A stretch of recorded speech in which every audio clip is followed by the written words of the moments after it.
Olá, gente. Essa é uma aulinha da Resolução 4539 de 2016, que fala com relação à política de relacionamento com o cliente, que quer dizer como é que a instituição financeira ou as instituições financeiras têm que se posicionar diante do relacionamento com os seus clientes. Mas vejam só, logo no início já da própria resolução, ela já coloca dentro dela também como se fosse um cliente os usuários. Então ele faz uma organização dizendo que esses princípios, essa política serão de relacionamento, ou seja, essa resolução vai falar com relação aos clientes, mas também vai falar com relação aos usuários, ou seja, o que se aplicar ao cliente também vai se aplicar aos usuários. E qual é a diferença entre um cliente e um usuário? O cliente é aquele que já é cliente do banco, já comprou alguma coisa. Eu sempre digo na parte de vendas e negociação que o cliente é aquele que já adquiriu um produto ou serviço. É aquele que já comprou, que fez a compra de alguma coisa. Aí ele se torna um cliente. Ele já tem uma conta corrente, ele já tem uma conta poupança, ele tem um empréstimo, ele tem um financiamento, ele é cliente. Quem é o usuário? É aquele que só vai usar. Né? Ele só está lá na fila só para pagar o boleto dele. Ele não tem relacionamento nenhum com aquele banco. Mas ele está lá para pagar o seu boleto. Tá? Então ele também está incluído aqui nessa legislação. E aí, diz o seguinte, já no primeiro artigo lá, artigo 1º, fala com relação a quem se vai se aplicar essa legislação aqui. E ela vai se aplicar a quem, tá? Vai se aplicar a todas as instituições financeiras e empresas que sejam autorizadas a funcionar, tá? Essas empresas autorizadas a funcionar, ou elas serão correspondentes da instituição financeira, tá? Ou elas serão algumas empresas que sejam autorizadas pelo Banco Central a funcionar.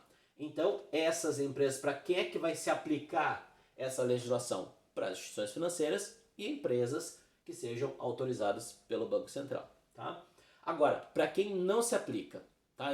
Tipo uma exceçãozinha. Para quem não vai servir isso aqui que a gente vai falar, para o caso das administradoras de consórcio e das instituições de pagamento. Tá? No caso das empresas de consórcio, elas já têm uma supervisão do Banco Central na formação dos grupos de consórcio. Então elas estão fora dessa legislação aqui. E as instituições de pagamento são aquelas que não são exatamente uma instituição financeira, mas ela é uma instituição que o objetivo dela é só fazer pagamento, só fazer a transição daqueles pagamentos em si. Tá? Agora, quais as fases que vão ser consideradas, tá, para fins dessa resolução? Qual é a fase do cliente, no caso, em que o cliente se encontra? E aí as fases, essas estão lá no artigo 1º, tá, que vai dizer lá, ó, que as fases vão ser a pré-contratação, passando pela contratação, até a pós-contratação. O que isso aqui está dizendo? Que essa legislação ela se aplica em todas as fases do relacionamento com clientes e usuários. Por quê? Porque o relacionamento começa antes da venda. O relacionamento com clientes e usuários, ele começa antes da venda. Quem sabe esse usuário, ele se torne um cliente, porque ele vai entrar na instituição, vai gostar de se tornar um cliente, tá? No artigo 2º, tem alguns princípios ali que devem ser seguidos. Ali vai dizer, o princípio da ética, a responsabilidade, a transparência e a diligência. Ou seja, o que isso quer dizer? Quer dizer tudo aquilo que essa empresa, essa instituição financeira, ela tem que seguir para dar o melhor tratamento possível para o seu cliente e usuário. Inclusive, não pode haver uma acepção de pessoas, uma diferenciação entre quem é cliente e quem é usuário. Inclusive, vai dizer na legislação com relação a barrar a entrada daquele que não é cliente. Tá? Isso não pode, aquele que é só um usuário, ele não pode ser barrado na instituição financeira de pagar o seu boleto, porque isso já existe, já um acordo entre os bancos para isso aí. Ok? Vamos lá. Artigo 3º. Providências com relação a esses artigos. Ok, para que isso aconteça, para que não exista essa diferenciação entre clientes e usuários, tá? Para que exista esse momento de relacionamento com o cliente, que vai desde a pré-contratação até a pós-contratação, diz lá que, no artigo 3º, que a instituição deve promover a cultura organizacional, que cultive relacionamento cooperativo e equilibrado entre clientes e usuários. Isso aí, né? Um tratamento equilibrado ali entre os clientes e usuários. Claro, o cliente é meu cliente, eu posso até ter um gerente específico, então ele vai ter um tratamento diferenciado. Mas eu não posso promover alguma coisa que seja desequilibrada totalmente entre clientes e usuários. Dizer assim, não, primeiro os clientes serão atendidos, depois os usuários. Não, isso já não pode, tá? Então tem que ter um relacionamento equilibrado. Outra coisa, dispensar tratamento justo e equitativo a clientes e usuários. O equitativo é equilibrado, ok? Vamos lá então. Então, no terceiro itemzinho ali diz assim, assegurar a conformidade e a legitimidade dos produtos e serviços. Assegurar que quando o cliente tiver relacionamento com a gente, exista uma legitimidade, esteja dentro da lei. Aqueles produtos e serviços, tudo que a gente for oferecer para ele, produtos e serviços, esteja de acordo com a legislação, de acordo com a lei, principalmente do Banco Central, que é o órgão que autoriza um banco, uma instituição financeira a funcionar, tá? Esse tratamento justo e equitativo abrange o quê? Tá? Lá no artigo 3º também diz que esse tratamento justo e equitativo abrange prestação de informações a clientes, a usuários de forma clara e precisa. Informações claras e precisas, corretas, tanto para clientes quanto para usuários. O atendimento a demandas de clientes e usuários tem que ser feito de forma tempestiva. O que é tempestividade? Dentro do prazo. Então, se foi dado um prazo, tem que ser respondido dentro daquele prazo. A inexistência de barreiras, critérios e procedimentos desarrazoados, que significa o que? Sem razão, né? Para a extinção de contratos e transferência de relacionamento para outra instituição financeira. O que ele está falando aqui, tá? Que não pode haver barreiras se o cliente quiser portar o seu salário para outro banco, ele quer portar o seu crédito para outro banco, não pode haver barreira. Se ele quiser ir para outro banco, não tem problema, ele vai, é uma competição, os bancos estão aí para isso, competindo. Então não pode existir barreiras com relação à portabilidade. Nós, funcionários, não podemos colocar barreira se a pessoa quer receber salário em outro banco, se ela quer fazer o financiamento habitacional em outro banco, não tem problema nenhum. Ela pode ir lá fazer tranquilo, tá? Essa é a ideia. O artigo 4º. A política de relacionamento com clientes e usuários deve definir papéis e responsabilidades, ok? Definir papéis e responsabilidades. Então, de quem é que vai cuidar disso aqui? Quem vai ser responsável pela política de relacionamento? Quem deve obedecer à política de relacionamento entre clientes e usuários, tá? Tudo isso vai ser estabelecido ali. Deve ser compatível com a natureza da instituição e com o perfil de clientes e usuários. Então, ok, se eu tenho muitos clientes e muitos usuários, eu tenho que ter uma política de relacionamento com eles que seja equilibrada, que seja grande, porque eu tenho muitos clientes. Se eu tenho poucos, então a minha política ela trabalha tendo em vista poucos clientes, tá? Ou seja, de acordo com a natureza da instituição e o perfil dos clientes e usuários. Outra coisa que a legislação diz é que os funcionários devem ser treinados, tanto eles quanto prestadores de serviço, para que eles possam tratar clientes e usuários de maneira equilibrada, tá? Então, lembrar disso que funcionários e prestadores precisam tratar as pessoas de maneira equilibrada, não fazendo distinção entre quem é usuário e quem não é, como eu disse, a não ser que exista uma possibilidade específica, como um gerente específico para atuar naquele caso, tá? Prever a disseminação interna, ou seja, divulgar internamente essa legislação, ou seja, o endomarketing, né, que a gente fala. Endomarketing, marketing interno, divulgação interna da legislação. E ser formalizado em documento específico. Ok, vai existir um documento específico chamado Política de Relacionamento com o Cliente, um documento que eu, todos os anos como bancário, eu tenho que ir lá no sistema e dizer que eu estou ciente dessa política de relacionamento do meu banco com os clientes e usuários, tá? Artigo 4º. Admite-se que a política de que trata esse artigo, tá, seja unificada por conglomerado e por sistema cooperativo de crédito. Bem simples. O que está dizendo aqui?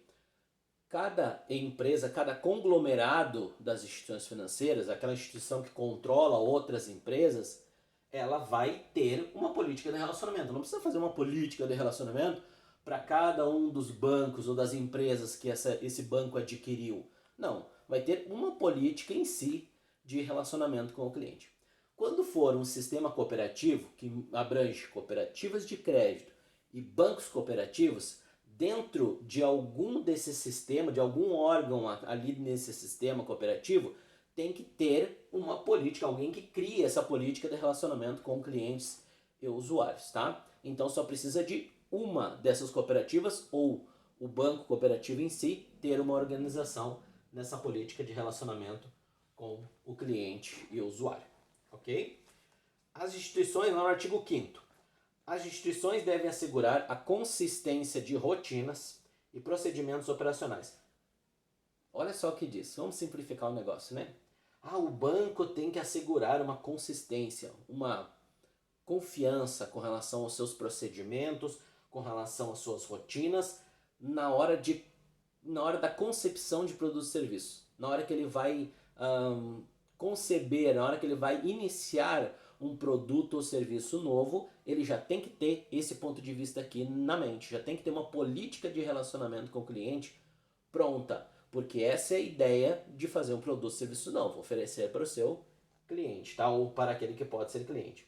Também a questão da oferta, recomendação, contratação e distribuição de produtos e serviços tem que estar de acordo com a política de relacionamento com o cliente, tá? Eu não posso ter uma política que fala muito bem do cliente, que o cliente é importante, tudo isso, e depois na hora de eu começar a ofertar e recomendar produtos, eu faço totalmente o contrário e sou antiético nessa parte. Então, tem que cuidar da política de relacionamento com o cliente. Requisitos de segurança, cobrança de tarifas, divulgação e publicidade, tudo isso tem que estar ligado à política de relacionamento com o cliente, ok? Tranquilo. Vamos lá.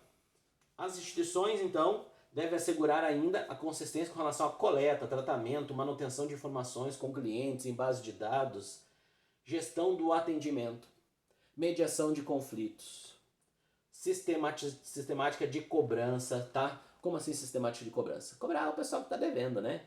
Tudo isso tem que estar englobado lá na política de relacionamento. Como é que a gente vai fazer para cobrar quem está inadimplente? Então a gente vai ter um formato aqui, vai estar escrito como é que vai ser o nosso relacionamento com o inadimplente, como é que vai ser o nosso relacionamento na parte de atendimento dessas pessoas, clientes e usuários. Se houver um conflito, como é que esse conflito vai ser mediado? Como é que ele vai ser resolvido com o nosso cliente? Tudo isso estará na política de relacionamento com o cliente, ok? A extinção de relação contratual relativa a produtos e cliente também tem que estar ali, né? Tá, eu vou extinguir o contrato com o meu cliente, eu vou cancelar algum produto ou serviço dele. Quais são as regras para que isso aconteça? Tá lá na política de relacionamento com o cliente. Extinção da relação contratual, liquidação antecipada de dívidas e obrigações. O cliente pagou juros e ele quer pagar antecipado, ele fez um parcelamento com juros, né? No banco não vai fazer 10 vezes sem juros, não. Ele vai fazer você vai pegar empréstimo ou financiamento, o banco vai fazer com juros. E se eu for fazer um pagamento antecipado, e se eu pagar parcialmente ou pagar toda a minha dívida, o que vai acontecer? Eu tenho direito ao desconto proporcional de juros e encargos conforme determina o Código de Defesa do Consumidor. Tá? Então isso também está lá na política de relacionamento com o cliente. A transferência de relacionamento para outra instituição a pedido do cliente. Simples, né? Portabilidade, ele quer ir embora, quer ir para outra instituição, não tem problema. Outra coisa, diz lá no artigo 5º, no parágrafo 1º, que produtos e serviços disponibilizados devem ter característica e complexidade de acordo com o público-alvo. Ok. O que quer dizer isso? Quer dizer assim que esses meus produtos e serviços, quando eu vou oferecer para as pessoas, eles têm que estar de acordo com as características, tá? E de acordo com o meu público-alvo. Se eu pretendo atingir um público que tem uma maior cultura econômica financeira, eu até posso usar às vezes um termo mais técnico, e ele vai entender isso. Mas para um público mais leigo, se eu quero atender, se o meu mercado-alvo, dentro de um mercado global, heterogêneo, onde as pessoas são diferentes, eu quero ter um acesso a esse público que não tem uma compreensão tão grande assim das questões financeiras, eu tenho que usar uma linguagem mais clara, mais simples, para que ele possa atender, para entender. Quando ele entende, ele se torna meu cliente. E quando ele se torna meu cliente, quando ele se torna cliente da instituição financeira, ele se torna alguém que de alguma maneira está pagando o nosso salário. De alguma maneira ele está sendo nosso cliente, pagando o nosso salário e colaborando para que a gente tenha uma sustentabilidade, para que o banco continue sustentável, continue existindo no futuro. Ok? Artigo 6º, parágrafo 2º, tá? Artigo 6º, parágrafo 2º. Diz lá que todos os dados, inclusive os dados de auditoria, deverão estar à disposição do Banco Central durante pelo menos 5 anos, tá? Isso é o que diz essa legislação. Nessa política de relacionamento com o cliente, todos os dados que nós temos com relação a clientes e usuários devem estar à disposição do Banco Central por pelo menos 5 anos, tá? Esse é um prazo e às vezes a prova gosta de prazo, então por que não guardar que na política de relacionamento com o cliente todos os dados do cliente e os dados dos usuários devem estar disponíveis para o Banco Central, não para o banco, claro. O banco vai sempre ter ali durante 20 anos, 30 anos, o tempo que ele achar necessário, mas com relação ao Banco Central, pelo menos 5 anos à disposição, ok? Então era isso nesse momento agora, nessa resolução, tá? E daqui a pouquinho a gente tem uma outra aula, tá bom? Fechou, gente? Até a próxima.